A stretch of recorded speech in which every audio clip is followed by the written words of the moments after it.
बिस्मिल्लाहिर्रहमानिर्रहीम। अस्सलाम वालेकुम। बेनकाब न्यूज़ के साथ मैं हूं सना हुसैन। चलते हैं खबरों की जानिब। अतीक लाल खारिगा में पुलिस का जराइम पेशा अनासर के खिलाफ क्रैकडाउन जारी, 3 मुलजमान गिरफ्तार।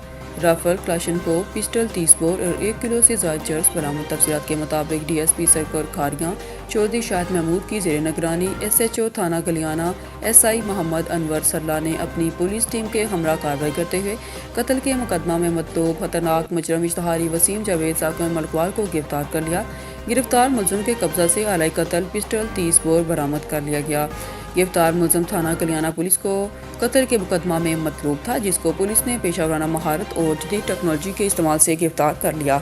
जबकि नाजायज़ असलाह बरादरों और मनशियात फरोशों के खिलाफ कार्रवाइयाँ करते हुए 2 मुलजमान को गिरफ्तार कर लिया। गिरफ्तार मुलजिम में अतीकुर रहमान, बदनाम ज़माना मनशियात फरोश अरसलान अली शामिल हैं, जिनके कब्जा से 1 किलो से ज़ायद चर्स और राइफल क्लाशन को बरामद कर ली। गिरफ्तार मुलजमान के खिलाफ अलग अलग मुकदमा दर्ज करके मजीद तफ्तीश का आगाज़ कर दिया गया है।